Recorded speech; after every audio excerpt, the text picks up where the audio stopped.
உறவுகளுக்கு வணக்கம். கடந்த 15 நாட்கள் 18 நாட்கள் ஆயிடுச்சு. ஆனா நம்ம 15 நாள் கணக்கு வச்சுப்போம். ஏன்னா பெரும்பான்மை நிரூபிச்சு ஆரம்பிச்சதுல ஒரு ஆட்சியோட அதிகாரம் அப்படின்றது தெரிஞ்சுக்கிறதுக்கு குறைஞ்சது சில மாசங்கள் ஆகும், சில நாட்கள் ஆகும். புது கட்சி மக்கள் மாற்றத்தை நம்பி விரும்பி வாக்களிச்சிருக்காங்க, அதனால பொறுத்திருந்து பார்ப்போம், அதுக்கப்புறமா விமர்சிப்போம் அப்படின்னு சொல்லிட்டு நிறைய ஊடகவியாளர்கள், பத்திரிகையாளர்கள், பொதுமக்களே நிறைய பேர் சொல்றாங்க. ஏங்க இப்ப உடனே அவங்க நீங்க விமர்சிக்க வேண்டிய காரணம் என்ன இருக்கு, ஏன் தேவையில்லாம இப்படி எல்லாம் பண்றீங்க அப்படின்னு சொல்லிட்டு இருக்காங்க. நாம அவங்கள விமர்சிக்கணும்ன்றது நம்மளோட நோக்கமே கிடையாது. நாங்க ஊடகவியாளரா, பத்திரிகையாளரா, ஒரு தவறு நடக்குது, அந்த இடத்துல இந்த மாதிரி தவறு நடக்குது, அதை சுட்டி காட்டுறது மட்டும்தான் எங்களோட வேலை. ஐயா, பொறுப்பு எல்லாமே அரசாங்கத்துக்கு தான். என்னதான் இருந்தாலும் அரசாங்கத்துக்கு சில தவறுகள் அவங்க பார்வைக்கு போகாம இருப்பதற்கு வாய்ப்புகள் அதிகம். அதை தான் நாங்க கொண்டு போய் சேர்க்கிறோம்.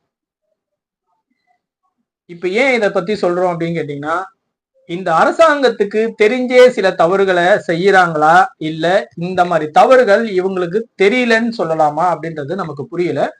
ஒன் பை ஒன்னா பார்ப்போம். முதல்ல இந்த கட்சியோட ஒரு ஒரு மூத்த அரசியல்வாதின்னு சொல்லலாம். நான் எம்ஜிஆர் காலத்துல இருந்து அரசியல்ல பயணிக்கிறேன் அப்படின்னு சொல்ற ஐயா அமைச்சர் மாண்புமிகு திரு செங்கோட்டையன் அவர்கள், தமிழக வெற்றி கழகத்தோட சுகாதாரத்துறை அமைச்சர் அருண்ராஜ் அவர்கள், எங்களோட சட்டமன்ற உறுப்பினர்கள், அமைச்சர்கள் அத்தனை பேரும் அரசு மருத்துவமனையில தான் நாங்க இனிமே ட்ரீட்மெண்ட் எடுத்துப்போம். அதாவது உடம்பு ஏதாவது சரியில்லைன்னா நாங்க அங்கதான் போய், எங்களுக்கு உடம்பு சரியில்லை, நாங்க போய் அரசு மருத்துவமனையில அட்மிட் ஆகுறோம் அப்படின்ற மாதிரி சொல்லியிருந்தார். சொல்லி வாய முடியல. அடுத்த 48 மணி நேரத்திலே ஐயா செங்கோட்டையன் அவர்கள் தனியார் மருத்துவமனையில ஒரு சிகிச்சைக்காக அனுமதிக்கப்படுறார். தமிழ்நாட்டோட சாபக்கேடு அப்படிதான். அதாவது அரசியல்வாதிகள், அது கவுன்சிலர்ல ஆரம்பிச்சு உயர் பதவியில் இருக்கிற அரசியல்வாதிகள், அரசு அதிகாரிகள், இவங்க யாருமே அரசு மருத்துவமனையில போய் சிகிச்சை எடுத்துக்கவே மாட்டாங்க. அப்புறம் எதுக்குதான் அவங்க அரசு மருத்துவமனை நடத்துறாங்கன்னே புரியல. அரசு மருத்துவமனைன்றதுல நம்மள மாதிரி அன்னாடங்காட்சிக்கும் சோத்துக்கே வழி இல்லாம இருக்கிறவங்களுக்கும் நம்மள மாதிரி ஆட்களுக்கும் தான். இவங்களுக்கு ஓட்டு போட்டு ஜெயிக்க வைக்கிறது மட்டும்தான் நம்மளோட வேலை. நமக்கான மருத்துவ சிகிச்சைகள் எல்லாமே அரசு மருத்துவமனையில தான். தமிழக வெற்றி கழகம் சொல்வது ஒண்ணு செய்வது ஒண்ணுன்னு முதல் பிள்ளையார் சுழி போட்டதே அங்கதான். அதுக்கு முன்னாடி ஒண்ணு பண்ணாங்க, அதை நம்ம நிறைய விமர்சிச்சிட்டோம், அதை விட்டுருவோம். அடுத்தது சரி, இதுக்கப்புறம் இவங்க பெரும்பான்மையெல்லாம் நிரூபிச்சு திருத்திப்பாங்க அப்படின்னு பார்த்தோம். அதுக்கு வாய்ப்பே இல்லை ராஜா, வாய்ப்பே இல்லைன்ற அளவுக்கு தான் கொண்டு போயிட்டு இருக்காங்க.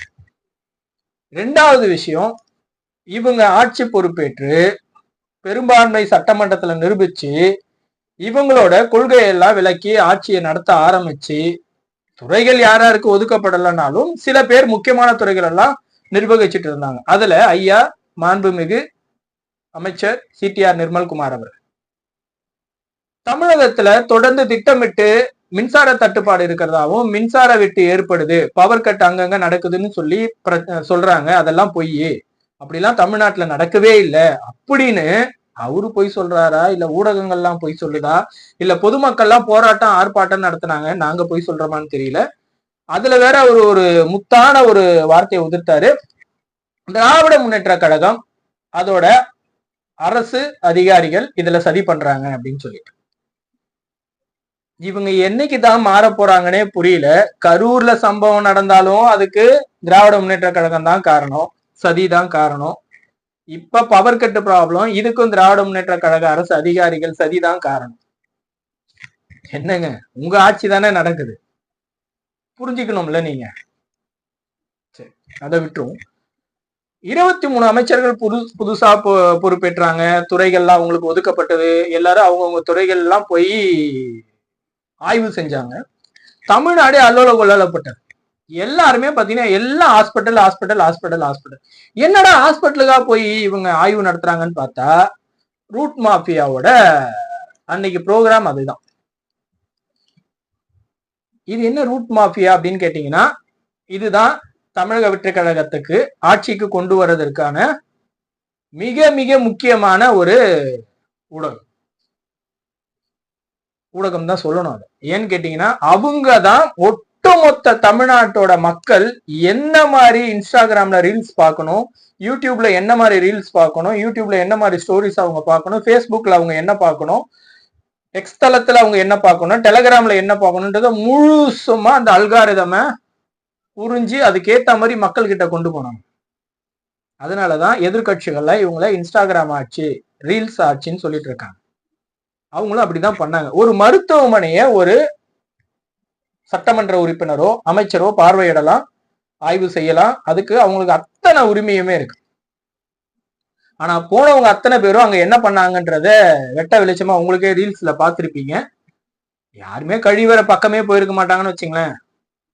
இல்ல ஆய்வு பண்ண அமைச்சர்கள் சட்டமன்ற உறுப்பினர்களோ அரசு மருத்துவமனையை பயன்படுத்துறாங்களான்னு கேட்டீங்கன்னா, முதல்ல நான் ஒண்ணு சொன்னேன் இல்லையா, அதோட இதை சம்பந்தப்படுத்தி ரீல்ஸ் மட்டும்தான் இங்க நடந்துட்டு இருக்கு. ரீல்ஸ், அதுவும் இவங்க போடுற அந்த பிஜிஎம் எல்லாம் இருக்கு பாருங்க, புரியல. நாம ஏதாவது ஒரு ரீல்ஸ் போட்டு பிஜிஎம் போட்டோம்னா அது காப்பிரைட் ஸ்ட்ரைக் வருது. ஆனா இவங்க போடுற பிஜிஎம் ரீல்ஸ் ஸ்ட்ரைக் தெரியல, வருது. அடுத்ததா ஒரு முத்தான அமைச்சர் ஒரு வார்த்தையை விட்டார். தமிழ்நாட்டுல மதுவை ஒழிக்க முடியாது, மதுபான கடையை மூடணும்னா கள்ளசாராயம் வந்துடும், கஞ்சா வந்துடும், போதைப் பொருள்லாம் வந்துடும். இப்ப மட்டும் அதெல்லாம் எல்லாமே இருக்கு தமிழ்நாட்டுல. எனக்கு என்னமோ இந்த வார்த்தையில கேட்கும் போது நம்ம திராவிட முன்னேற்ற கழக ஆட்சியை தான் பாக்குறோமா இல்ல தமிழக வெற்றி கழகத்தோட ஆட்சியை பாக்குறோமானே சந்தேகம் வந்துருச்சு. ஏன்னா இவங்க சொல்ற ஒவ்வொரு வார்த்தையுமே ஏதோ ஒரு விதத்துல திராவிட முன்னேற்ற கழக ஆட்சியை ஒத்தே போகுது. இவங்க பண்றது எல்லாமே அப்படிதான் இருக்கு. எனக்கு என்னமோ ஐயா திராவிட முன்னேற்ற கழகத்தின் தலைவர் ஐயா ஸ்டாலின் அவர்கள் சொன்னதுதான் ஞாபகம் வருது, எங்களோட ஆட்சி தான் தொடர்ந்துட்டு இருக்குன்னு. அது உண்மைதான் நினைக்கிறேன். அப்படிதான் இப்ப போயிட்டு இருக்கு. மதுபான கடையை மூட முடியாது, மூட மாட்டாங்க, மூடவே மாட்டாங்க. 10 ரூபாய், ஐயோ குறைக்கவே முடியாதுங்க. திராவிட முன்னேற்ற கழகத்தை ஆட்சியில தான் வந்து பாத்தீங்கன்னா 10 ரூபாய் வாங்கினா அது செந்தில் பாலாஜி ஐயா அவர்களுக்கும் ஸ்டாலின் ஐயா அவர் குடும்பத்துக்கும் போகுது. இவங்க ஆட்சியில வாங்குற 10 ரூபாய் எதுக்கு தெரியுமா போகுது? மின்சாரத்தை கட்டுறாங்க, வாடகை கொடுக்குறாங்க, உடஞ்ச பாட்டிலுக்கு கட்டுறாங்க, இவ்வளவு வேலை பண்றாங்க. பாவம் இவங்க வாங்குற 10 ரூபாய்லாம் இதுக்குதான் செலவாகுது. பொதுமக்கள் எல்லாம் புரிஞ்சுக்கணும். நீங்க சும்மா வந்து இந்த அரசாங்கத்தை பழிபடக்கூடாது. ஆனா திராவிட முன்னேற்ற கழகத்துல வாங்கின 10 ரூபாய்லாம் செந்தில் பாலாஜி ஐயா அவர் வீட்டுக்கும் ஸ்டாலின் ஐயா வீட்டுக்கும் தான் போகுது. அதை புரிஞ்சுக்கணும் மக்கள். நீங்க புரியுதுங்களா? அது திராவிட முன்னேற்ற கழக ஆட்சி. 10 ரூபாய் வாங்கினா அங்க போகும். இது தமிழக வெற்றி கழக ஆட்சி. 10 ரூபாய் வாங்கினா அவங்க அங்க அரசு மதுபான கடை அவங்க நடத்துறவங்களே செலவு பண்ணிக்கிறாங்க. பாவம், ரொம்ப நஷ்டத்துல இயங்குது இல்ல அரசு மதுபான கடை. அடுத்தது, இப்படி ஒரு அமைச்சர் நீங்க கொடுத்து வச்சிருக்கணும் இந்து சமய அறநிலைத்துறைக்கு. மேனுபேக்சரிங் பண்ண டேட்டுக்கான ஆதாரம் என்ன இருக்கு அப்படின்னு சொல்லி கேட்கிறாரு. ஐயா, கோவில்ல போய் கேட்ட தெரிஞ்சவங்களுக்கு பெரிய பெரிய ஃபுட் ப்ராடக்ட்ஸ் நிறுவனங்கள்லாம் இருக்கு, அங்க போய் கேட்டீங்கன்னா கொஞ்சம் உதவியா இருக்கும். ஏன்னா அங்கதான் என்ன மேனுபேக்சரிங் டேட் போடுறானுங்க, என்ன எக்ஸ்பைரி டேட் போடுறாங்கன்னே மக்கள் நமக்கே புரிய மாட்டேங்குது. சாதாரண மக்கள் நமக்கே புரியல, பாவம் அடித்தட்டு மக்கள்லாம் இன்னும் ரொம்ப கஷ்டம். அது ஏதோ பொருள் விற்கிறாங்க, நாங்களும் வாங்குறோம், பயன்படுத்துறோம். அப்படிதான் இன்னைக்கு சராசரி ஒரு மனுஷனோட நிலைமை. அதுக்கப்புறம் இன்னும் நிறைய அமைச்சர்கள்லாம் இருக்கு. இப்போ புதுசா ஒரு அமைச்சரு, பஸ் ஏன் வரல, பஸ்ஸை விட மாட்டேன்றீங்கன்னு கேட்டதுக்கு, நீ சாப்பிட்டியா நான் சாப்பிட்டேனா, நீ சாப்பிட்டியே நான் சாப்பிடல, நீ சாப்பிட்டியே நான் சாப்பிடல. ஐயா, இது பதிலே இல்லையே. புரியலங்க, நமக்கு என்னன்னே புரியல இவங்க பண்ற ஆட்சி. நீங்க புதுசுதான், நாங்க ஒத்துக்கிறோம். அதனாலதான் நாங்க உங்க பக்கமே வரக்கூடாது, உங்களை பத்தி விமர்சிக்கவே கூடாது. ஆனா நீங்க டெய்லியுமே கண்டென்ட் கொடுத்துட்டு இருக்கீங்க ஐயா. திராவிட முன்னேற்ற கழக ஆட்சியிலேயாச்சு ஒரு நாளைக்கு 2 கண்டென்ட் 3 கண்டென்ட் தான் கிடைக்கும். நீங்க வந்து 10 நிமிஷத்துக்கு ஒரு கண்டென்ட் கொடுத்துட்டு இருக்கீங்க. பரோட்டா சால்னா இல்லாம ஒரு போட்டோ கிடைக்குது, வீடியோ கிடைக்குது. பரோட்டா சால்னா ஊத்தி ஒரு வீடியோ கிடைக்குது, போட்டோ கிடைக்குது. கேட்டா நாங்க வந்து மக்களுக்காக வாழ்றோம், எங்களை வந்து பாக்குறதுக்கு மக்கள் ஆர்வமா குவியறாங்க. கண்டிப்பா இருக்கும். ஏன்னா புதுசா வந்திருக்கீங்க, நீங்களாச்சு அரசியல்வாதியா இல்லாம மக்களோட மக்களா இருப்பீங்கன்னு நாங்க பாக்குறோம்.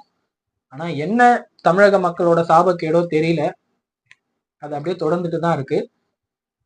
இங்க தமிழக மக்கள்ன்றதையும் தாண்டி இந்தியாவையும் தாண்டி உலக அரசியலையே கேட்டீங்கன்னா, எந்த ஒரு அமைச்சரும் உக்காந்துட்டு இன்ஸ்டாகிராம்லயோ ஃபேஸ்புக்லயோ யூடியூப்லயோ எக்ஸ் தளத்திலயோ வீடியோ போட்டு நான் பார்த்தது இல்லை. ஒருவேளை ஏதாவது இருந்தா கண்ணுக்கு தெரியாம போயிருந்தா மன்னிக்கணும். ஆனா எங்க ஊர் அமைச்சர் மட்டும்தான் இன்ஸ்டாகிராம்லயும் ஃபேஸ்புக்லயும் யூடியூப்லயும் வீடியோ எல்லாம் போட்டு எங்க மாநிலத்துக்கு வாங்க தொழில் நடத்துங்கன்னு சொல்றாங்க. இது எப்படின்னு எனக்கு புரியல. சந்திரபாபு நாயுடு எல்லாம் போய் ஒவ்வொரு நிறுவனத்தை வேண்டி விரும்பி கூப்பிட்டு வந்து தொழில்துறையை வளப்படுத்துறாங்க, தனக்கு தம் மாநிலத்துக்கு தேவையானதெல்லாம் கொண்டு வராரு. ஆனா இங்க என்னடான்னா புரியல எனக்கு, அது என்ன மாதிரின்னு தெரியல. பொதுமக்கள் நீங்க புரிஞ்சா சொல்லுங்க. மாற்றம், ஒருவேளை அந்த மாற்றம்ன்றத நம்மளால எப்படின்றது கொண்டு வர முடியலையா, இல்ல மாற்றம்ன்றது இதுக்கு முன்னாடி ஆட்சி நடத்திட்டு இருந்த அண்ணா திராவிட முன்னேற்ற கழகமா இருக்கட்டும், இல்ல திராவிட முன்னேற்ற கழகமா இருக்கட்டும், மக்களுக்கு ஏதோ ஒரு விதத்துல செஞ்சுட்டு இருந்தாங்கன்னு வச்சுப்போமே. 100 ரூபாய் கொள்ளடிச்சா 10 ரூபாய் மக்களுக்கு செஞ்சாங்க. இது எப்படி நமக்கு புரியல. ஏன்னா இவங்க சுத்த சுயம்புன்றாங்க. அண்ணா திராவிட முன்னேற்ற கழகத்துல இருந்து 4 MP MLA பதவியை ராஜினாமா பண்ண வச்சு தன்னோட கட்சியில சேர்ந்துக்கிறாங்க. மக்கள் நீங்க தான் புரிஞ்சுக்கணும். இது தூய சக்தியா இல்ல தீய தீய தீய சக்தியான்றத மக்கள் நீங்க தான் சொல்லணும். இன்னொரு விஷயம் நாம தமிழக வெற்றி கழகத்துக்கு தெரிவிச்சுக்க விரும்புறோம். இன்னைக்கு நீங்க வெற்றி பெற்றிருக்கீங்க. அந்த வெற்றி பெற்றதன் மூலமா ஆட்சி அமைச்சிருக்கீங்க. இது மைனாரிட்டி அரசு தான். ஆனா இன்னைக்கு உங்க வெற்றியை பார்த்து உங்ககிட்ட வர ஒரு கூட்டம் இருக்கு இல்லையா, இந்த கூட்டம் மூலமா உங்களுக்கு ஒரு பெரும் ஆபத்து ஏற்படுவதற்கான வாய்ப்பு அதிகம். எங்களோட இத்தனை வருஷ அரசியல் அனுபவத்துல சொல்றோம். ஏன்னா இதே மாதிரி 2021 திராவிட முன்னேற்ற கழகம் வெற்றி பெற்றப்போ பல கட்சிகள்ல இருந்து வந்து திராவிட முன்னேற்ற கழகத்துல இணைஞ்சாங்க. அதனால என்ன நடந்ததுன்னு கேட்டீங்கன்னா, திராவிட முன்னேற்ற கழகத்துல அடிப்படையில இருந்த ஒரு கட்டமைப்பு சிதைக்கப்பட்டது. காலங்காலமா அந்த கட்சிக்காக உழைச்சிட்டு இருந்தவங்க மத்தியில எல்லாம் ஒரு சோர்வு ஏற்பட்டது.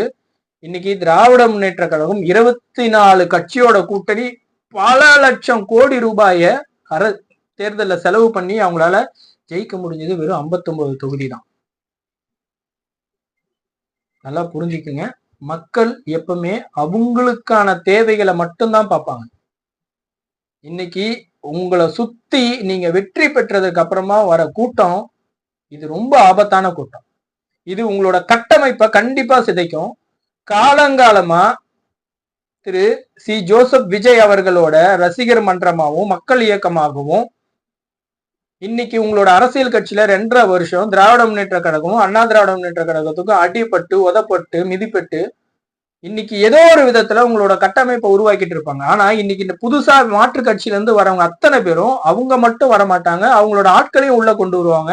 அந்த ஆட்களுக்கு பதவியும் சில மரியாதையும் கிடைக்கும் போது உங்களோட அடிப்படை தொண்டர்கள் இருக்காங்க இல்லையா, உங்களோட அடிப்படை நிர்வாகிகள் கட்டமைப்புகள் கண்டிப்பா கதி கலங்கும். இது ஒரு பெரும் ஆபத்தை விளைவிக்கும். இன்னைக்கு அது உங்களுக்கு தெரியாது. ஒருவேளை உங்களோட ஆட்சி 5 வருஷம் தொடரும் போது 2031 இதுக்கான விளைவுகள் கொஞ்சம் அதிகமாகவே இருக்க வாய்ப்பு அதிகம். இந்த பதவி ஏற்று நீங்க இந்த 18 நாளிலேயே மக்கள் ஓரளவுக்கு உங்களை கணிக்க ஆரம்பிச்சுட்டாங்க. இது என்ன மாதிரி ஆட்சின்னு சொல்லிட்டு. இதே நிலைமை தொடர்ந்து போயிட்டே இருந்ததுன்னா மக்கள் உங்களுக்கு கண்டிப்பா பதில் சொல்லுவாங்க. இப்பவும் சொல்றேன், தமிழக மக்கள் ரொம்ப ரொம்ப சின்ன சின்ன விஷயங்களையும் அலசி ஆராய்ஞ்சு பார்ப்பாங்க. ஆனா அவங்களோட கோபத்தை வெளிப்படுத்தவே மாட்டாங்க. அவங்களுக்குன்னு ஒரு நாள் வரும்போது அதை வெளிப்படுத்துவாங்க. அப்படிதான் 2026 நடந்தது. திரும்பவும் அது நடக்காம பாத்துங்க. இன்னமும் நீங்க உங்களோட இன்ஃபுளுசர்ஸையோ நீங்க ரீல்ஸ் போடுறதுலயோ கவனம் செலுத்திட்டு இருந்தீங்கன்னா மக்களுக்கான ஆட்சி நடத்துறதுல உங்க கவனம் இருக்காது. நீங்க மக்களுக்கான ஆட்சி நடத்துறதுல மட்டும் கவனம் செலுத்தினீங்கன்னா மக்கள் உங்களை மிக மிக சிறப்பா கொண்டு போய் சேர்ப்பாங்க. மக்களுக்கான ஆட்சியை கொடுக்கறதுல மட்டும் கவனம் செலுத்துங்க. ரீல்ஸ் இப்ப வேணாம். ஆட்சிக்கு வந்துட்டீங்க. ஆட்சிக்கு வந்ததுக்கு அப்புறமும் ரீல்ஸ் நடத்தினா அது என்ன மாதிரி விளைவுகளை கொண்டு வரும்ன்றத மக்கள் உங்களுக்கு தெரியப்படுத்துவாங்க. நன்றி.